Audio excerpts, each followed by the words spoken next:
तो electrochemical theory ये कहती है कि अगर दो मेटल्स को हम एक दूसरे से कांटेक्ट में ले आते हैं तो उन दोनों मेटल्स में से किसी एक मेटल की ही कोलिजन होगी और दूसरे वाला मेटल अफेक्ट नहीं होगा। तो इसी को एक्सप्लेन करने के लिए अब हम एक एक्सपेरिमेंट परफॉर्म करते हैं और इसको देखते हैं कि किस तरह से वर्क करता है।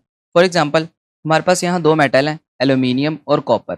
अब इन दोनों को हम कॉन्टैक्ट में ले आते हैं और एक दूसरे के साथ कंबाइन करके रख देते हैं। अब जो एटमॉस्फेयर से कंपाउंड्स आएंगे, जो हमने डिस्कस किया था कि वाटर या कार्बन डाइऑक्साइड, जब ये कंपाउंड्स इनकी सरफेस पर आएंगे तो इनकी सरफेस पर आकर वाटर जो है आयनाइज हो जाएगा। किस तरह से? H पॉजिटिव आयंस जनरेट करेगा और OH नेगेटिव आयंस जनरेट करेगा और इसके साथ वाटर कार्बन डाइऑक्साइड के साथ कंबाइन होकर H2CO3 भी जनरेट करेगा। और इसके बाद जब ये आयनाइज होंगे यानी कि H2CO3 जब ये आयनाइज होंगे तो किस तरह से होगा? H पॉजिटिव आयंस जनरेट करेगा और साथ HCO3 नेगेटिव आयंस जनरेट करेगा।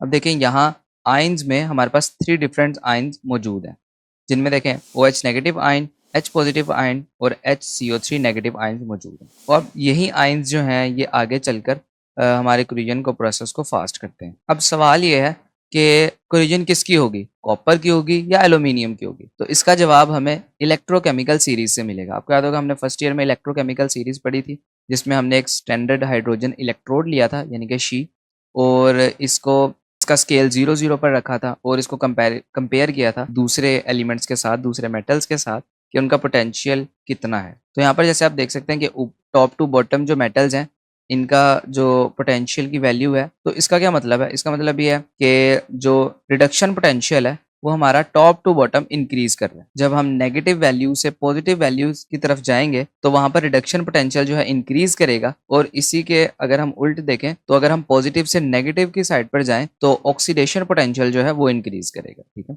सिंपल वर्ड्स में अगर कहा जाए तो जो कॉपर है इसका रिडक्शन पोटेंशियल ज्यादा है किससे? एल्यूमिनियम से। अगर एल्यूमिनियम को देखें, वो देखें यहाँ ऊपर है हमारे पास एल्यूमिनियम, और इसका जो इसकी वैल्यू है पोटेंशियल की वो है -1.66। ठीक है, तो ये काफी कम है, ये नेगेटिव में है और कॉपर जो है पॉजिटिव में है।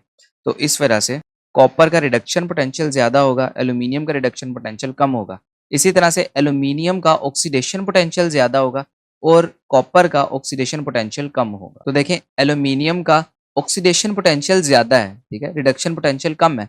तो ऑक्सीडेशन क्या होती है? ऑक्सीडेशन है लॉस ऑफ इलेक्ट्रॉन, यानी एल्यूमिनियम अपने इलेक्ट्रॉन्स लूज कर देगा। ठीक है, क्योंकि इसका ऑक्सीडेशन पोटेंशियल ज्यादा है, रिडक्शन कम है, तो इस वजह से यहाँ पर लॉस ऑफ इलेक्ट्रॉन होगा। और एल्यूमिनियम जब इलेक्ट्रॉन्स रिलीज करेगा तो रिलीज करने के बाद खुद पॉजिटिव आयन जनरेट करेगा, और जब ये पॉजिटिव आयन जनरेट करेगा तो जो पूरा एल्यूमिनियम का ये इलेक्ट्रोड है ये पॉजिटिवली चार्ज हो जाएगा। और इसी तरह से अगर हम कॉपर की तरफ देखें तो कॉपर का रिडक्शन पोटेंशियल ज़्यादा है और ऑक्सीडेशन पोटेंशियल कम है, तो इस वजह से रिडक्शन पोटेंशियल ज़्यादा होने की वजह से ये इलेक्ट्रॉन्स एक्सेप्ट करेगा। तो इसी तरह से रिडक्शन पोटेंशियल ज्यादा होने की वजह से ये इलेक्ट्रॉन लूज नहीं करेगा। ठीक है, क्योंकि इसका ऑक्सीडेशन पोटेंशियल कम है, रिडक्शन ज्यादा। और इसी के साथ जो इन्वायरमेंट से हमारे पास आयंस जनरेट हुए थे वो इनकी सरफेस पर मौजूद हैं कोलिजन के प्रोसेस के लिए, और वो एज अ इलेक्ट्रोलाइट एक्ट कर रहे हैं। अगर हम यहाँ देखें गौर से तो एल्यूमिनियम पॉजिटिवली चार्ज हो गया और कॉपर जो है वो नेगेटिवली चार्ज हो गया, यानी कि ये एक गैल्वेनिक सेल बन गया। ठीक है, जो हमने वोल्टेक सेल और गैल्वेनिक सेल पढ़ा था फर्स्ट ईयर के अंदर, तो ये वो जनरेट हो गया। यहाँ पर एनोड जो है वो पॉजिटिव चार्ज हो गया और कैथोड जो है वो नेगेटिवली चार्ज हो गया। और जब ये दोनों इलेक्ट्रोड्स आपस में कनेक्ट होंगे तो इन आयंस के जरिए जो आयंस हैं ये हमारे पास एज अ इलेक्ट्रोलाइट भी एक्ट करेंगे। तो इस तरह से ये गैल्वेनिक सेल यहाँ पर प्रोड्यूस हो जाएगा। ठीक है, गैल्वेनिक सेल में क्या हमने पढ़ा था कि एक एनोड था और एक कैथोड था और एक इलेक्ट्रोलाइट था। देखें इसमें भी जो ये आयंस हैं, ठीक है, जो बाहर से आयंस हमारे पास यहाँ इंट्रोड्यूस हुए हैं, ये एज अ इलेक्ट्रोलाइट काम करेंगे। और इसी तरह एल्यूमिनियम जो है वो एज अ एनोड एक्ट करेगा पॉजिटिवली चार्ज, और कैथोड जो है वो कॉपर नेगेटिवली चार्ज एक्ट करेगा। तो अब देखें एक्चुअल रिएक्शन क्या होगा अगर हम रिएक्शंस की फॉर्म में लिखें। एल्यूमिनियम के दो मॉलिक्यूल्स इलेक्ट्रॉन्स रिलीज करेंगे, कितने कितने? 3 3 इलेक्ट्रॉन्स रिलीज करके टोटल 6 इलेक्ट्रॉन्स रिलीज करेंगे, और यहाँ पर 2 Al+3 आयंस जो है उन्हें जनरेट करेंगे। इसी के साथ जब H पॉजिटिव आयंस आएंगे इलेक्ट्रॉन्स के साथ, तो ये इलेक्ट्रॉन्स एक्सेप्ट करके हाइड्रोजन गैस बनाकर इवॉल्व हो जाएंगे। या इस तरह से हाइड्रोजन गैस यहाँ से इवॉल्व हो जाएगी। और इसके बाद जो एल्यूमिनियम के आयंस बच गए थे, तो यहाँ पर देखें अभी भी हमारे पास ओ एच नेगेटिव आइंस मौजूद हैं और ए एल जो है यानी कि एल्यूमिनियम के आइंस वो पॉजिटिवली चार्ज हैं और ओ एच नेगेटिवली चार्ज हैं, तो ये आपस में रिएक्ट करने के बाद 2Al ट्राई ओ एच बना देंगे, ठीक है।